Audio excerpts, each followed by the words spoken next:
Welcome to the Half Human Podcast. My name is Fowobi. Show your love, show your support though. Subscribe to our YouTube channel. Follow us on Apple, Spotify, TikTok, Instagram. Follow us, guys. We need your love and your support. You guys, you guys have been good to us though. Thank you. Yesterday when I checked the subscribers on YouTube, we have 722 subscribers. This morning when I checked, let me confirm right now. This morning when I checked, we have 740. Bro, that's a lot though. Thank you. I am humbled. Thank you for everything though. We have 740 subscribers on YouTube. Thank you guys. I am grateful. Today we'll be talking about building a successful career path as an immigrant. Majority of the time as immigrants, we make the mistake of just depending on a full-time job. I am not a fan of that. The reason is this.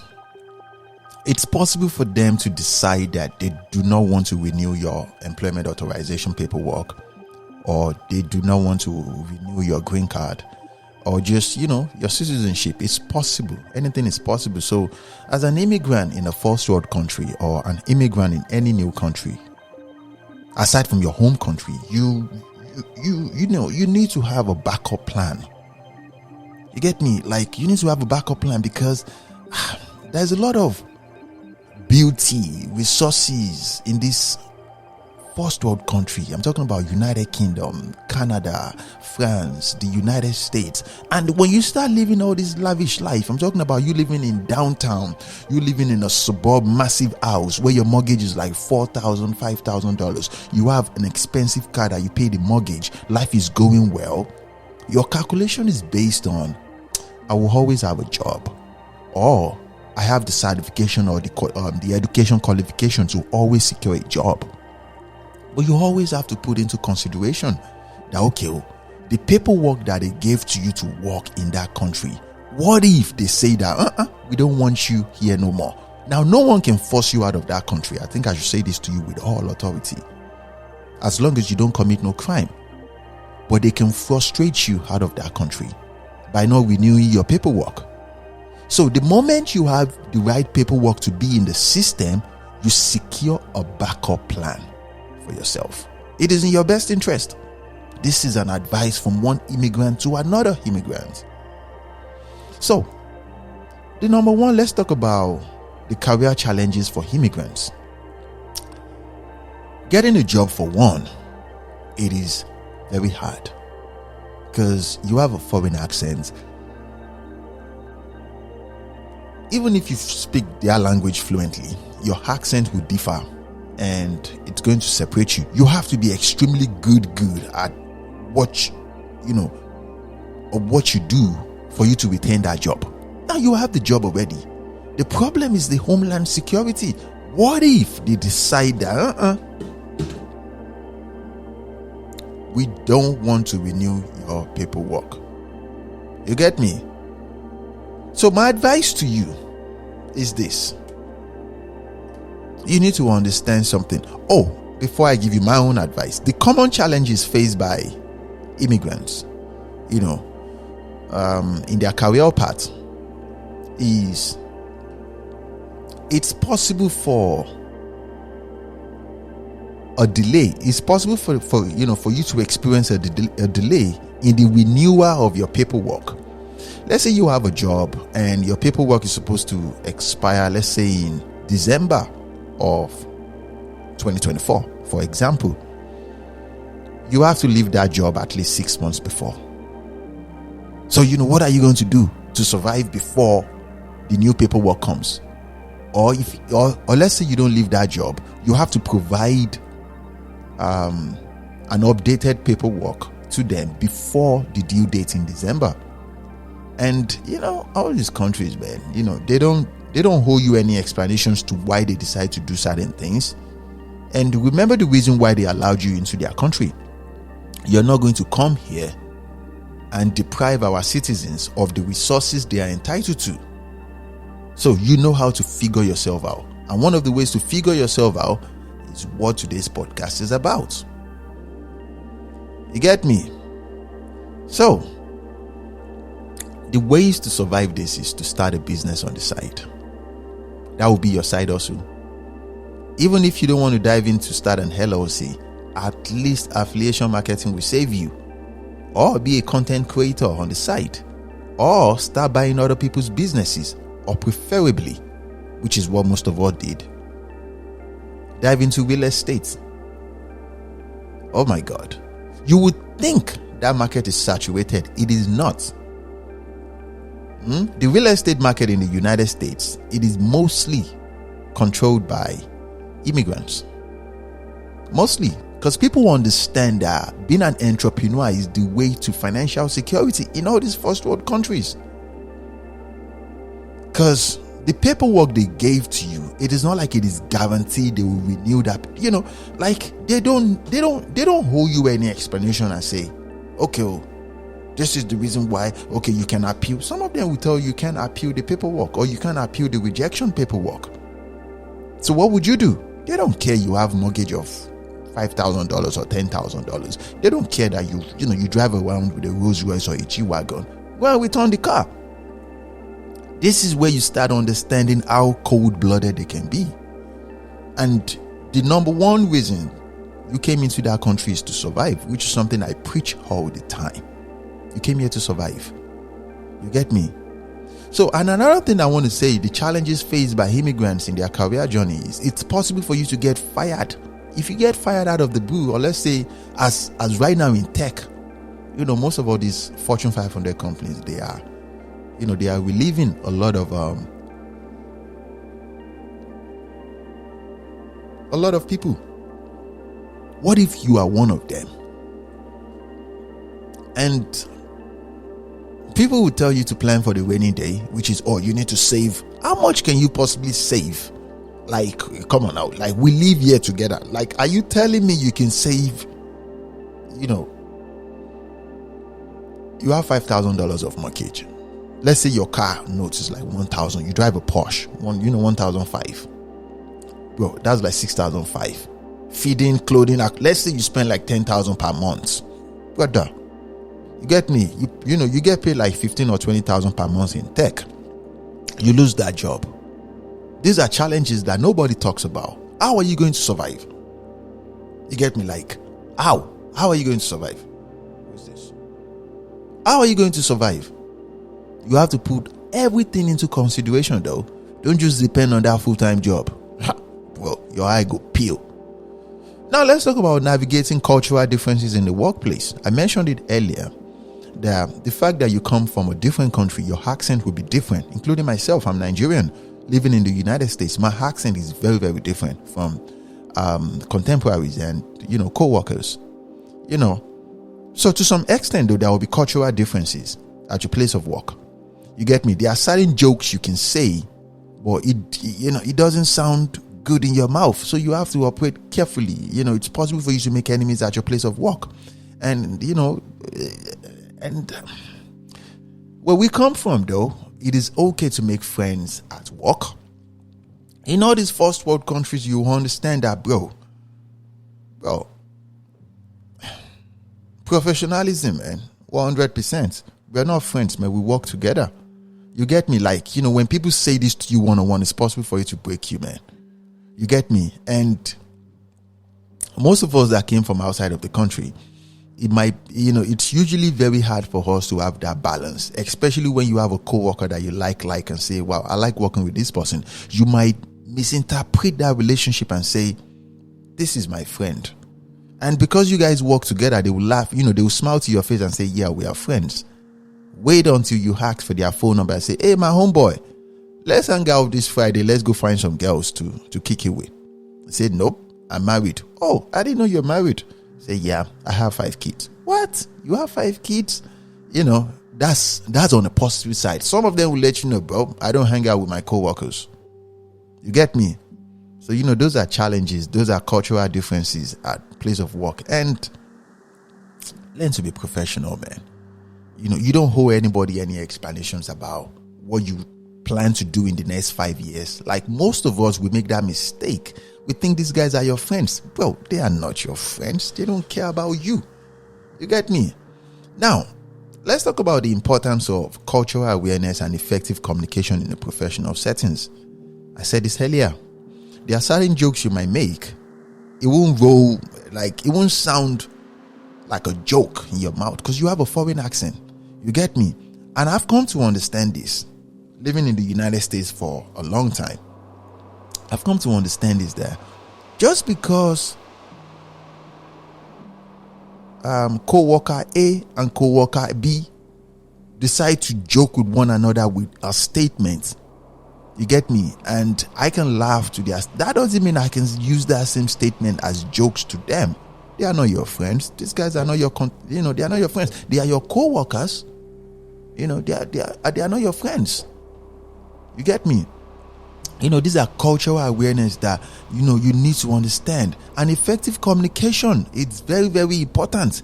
Where we come from, it is okay to raise your voice at your co-workers and say, and then you guys will argue it out.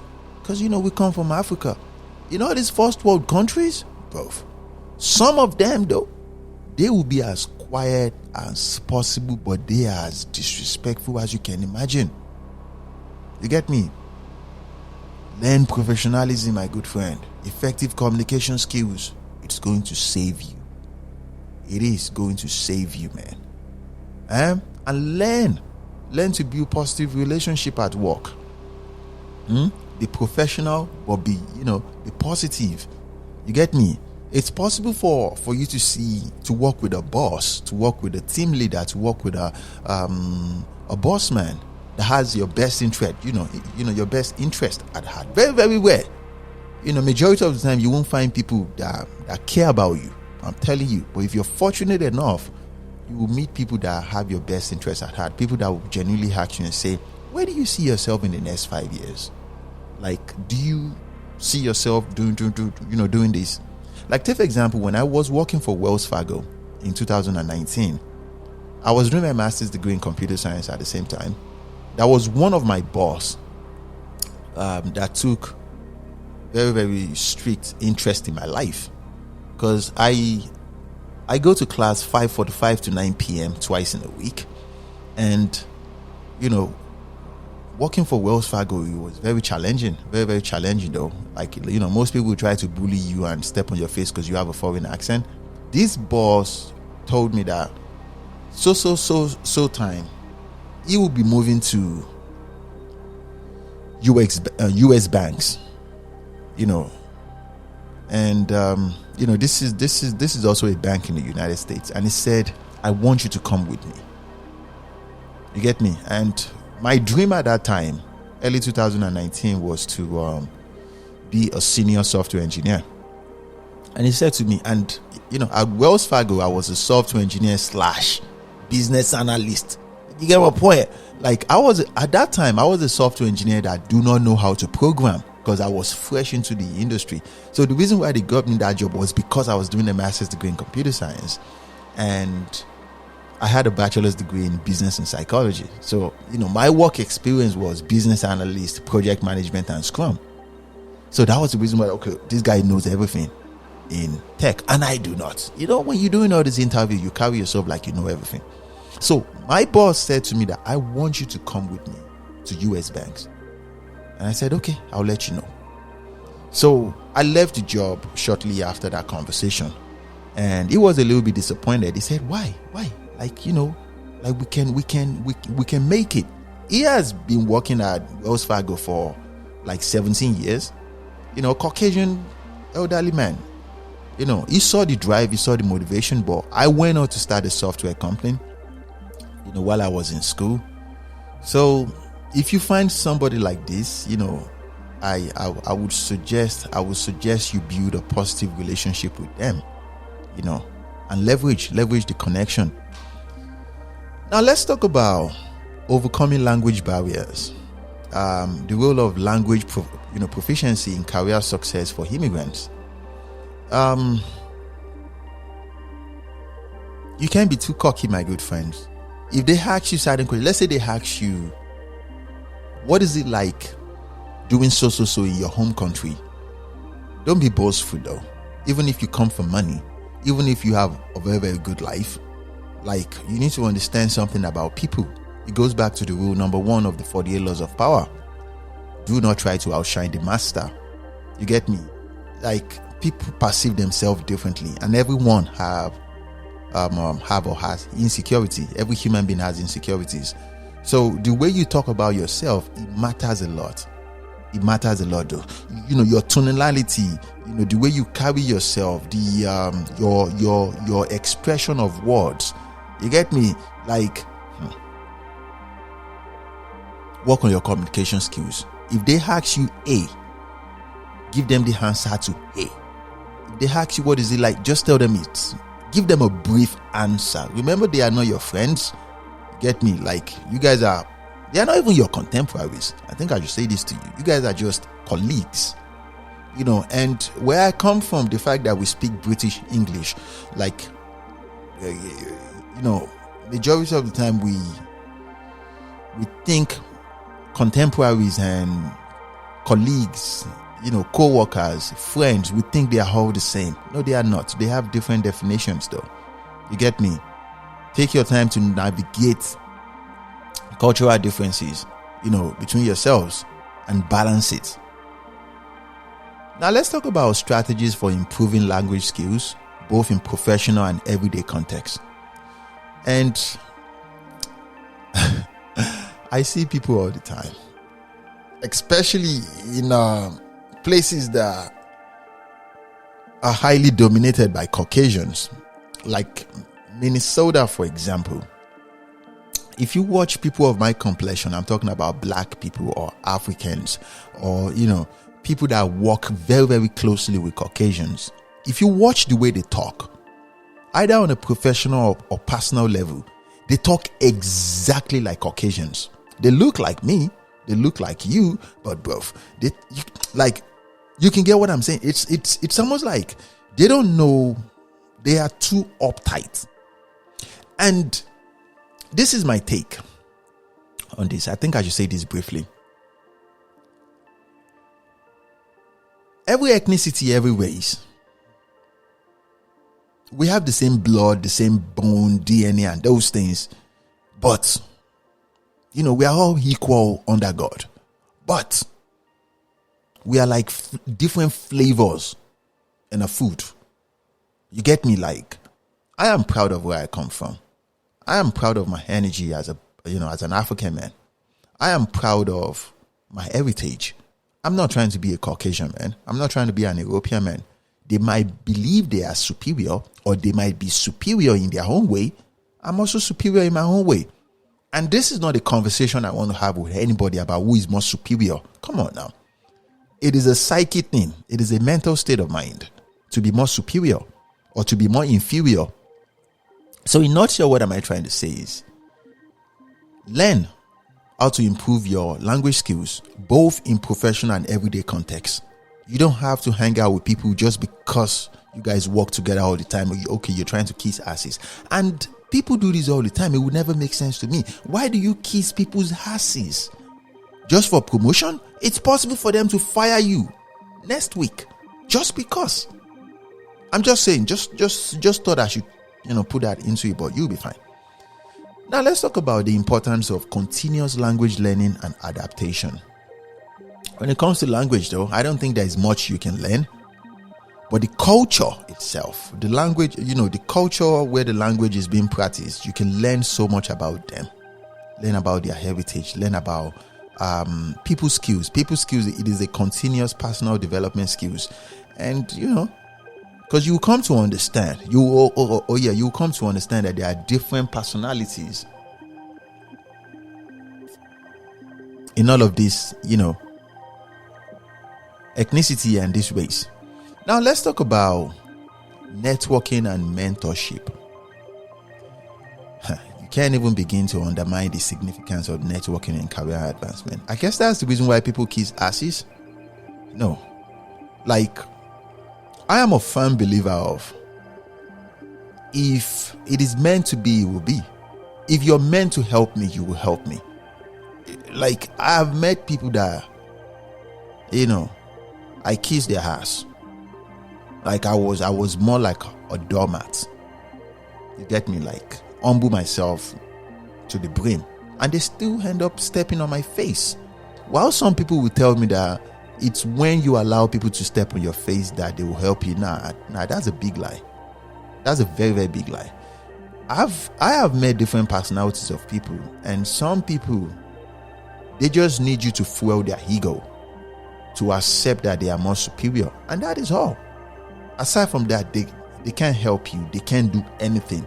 They cannot add any value to your life. Once you understand this, that people that are meant to help you, they will help you regardless. You don't need to do anything. If it's meant to be, it will be. Like, that's the harsh reality. And it has worked for me all across the board. It has worked for me across the board. At first, you get into, the labor market, you start working in all these corporations, and you start taking advice from your friends, your co-workers, your family on how to carry yourself at work. Oh my God, you better don't look that person in the eyes. They don't like it when you look them in the eyes directly. You get me? Look them in the eyes. What's the worst that will happen? They don't want to work with you. They are not the owner of that company. Even if they are the owner of that company, there are other businesses that will employ you. You get me? But that being said, you need mentors. People that will mentor you. You get me? When you have a co-worker, a boss that is doing better, and you approach them and say, wow, I want you to mentor me on so, and they decline, well, you don't kiss their ass for them to take anything. People will help you, even if they don't like you, if it was meant to be. Period. You get me? Now let's talk about recognizing and leverage transferable skills. This is one thing I say all the time on this podcast. When you are in the labor market, not necessarily looking for a new job, it is in your best interest to learn new skills. The world is so better right now. Especially if you're in tech, you need to learn how to take certifications. Learn new skills though. The new one that is going on right now is artificial intelligence. Learn artificial intelligence, my good man. Learn these things to you. It is for your own good. You learn this. Oh, you learn this though. And take advantage though.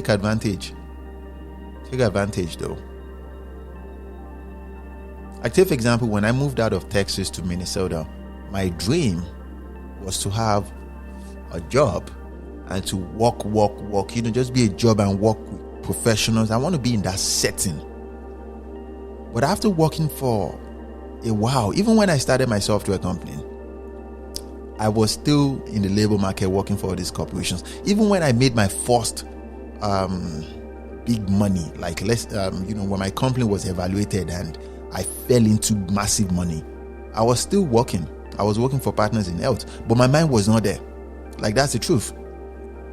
My mind was not there though, even with all that, because I like the setting of that professional stuff.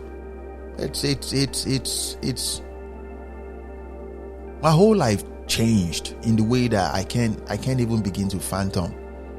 So you might think your life will go this way and go the other way.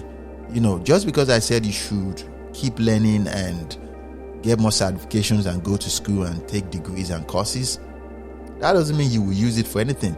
But during the time of me taking those courses, working for people, and on break periods, and I was thinking outside of the box, that was when I came to the conclusion that, man, I can't do this for the next 40 years. Like, come on now. I can't. Like, Shimama Shishe Funyoni. And at that time,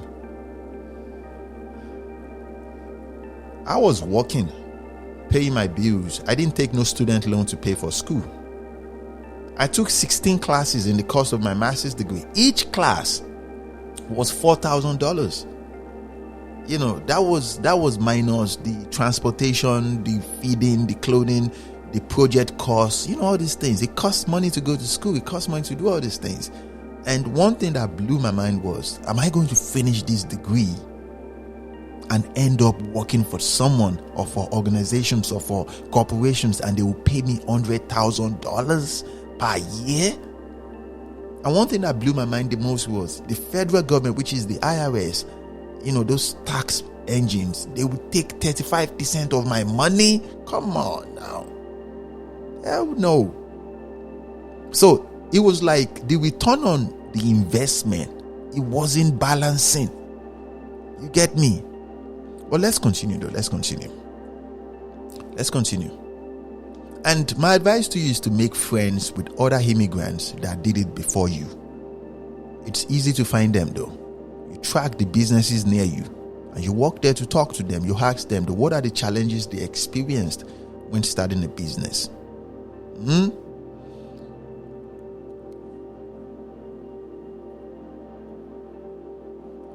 You need to ask them for success stories, because obviously there is success stories. Some of them, they won't trust you. They will ask you, why do you want to know? Tell them you're also an immigrant from so country and you work for so place right now, but you have a dream to start your own business in so industry that is different from your industry, or different from their industry, and you just want to know. You get me? You just want to know. Now, my advice to you, my good friends, because I said I was going to give you advice. You might be fortunate enough to have a full-time job right now, and the full-time job pays you. Or let's say you have 2 or 3 jobs and it makes sense to you, because remember, you didn't come with a lot of money into that country, but now you're making all that stack of money. Good for you. You need a side hustle. You need your home business as a backup plan, just in case. So that way everything doesn't stop. In all this first world country, you don't put all your eggs in one basket. Don't make that mistake. Don't make that mistake. You keep working on yourself. You keep getting better. You keep working on yourself. You keep getting better. There are levels to making money. There are levels to money. Money is a business itself in all these countries. Like when they loan you some money, like don't just blow that money. Use that money to go start a business. All the best, my friends. Take it easy.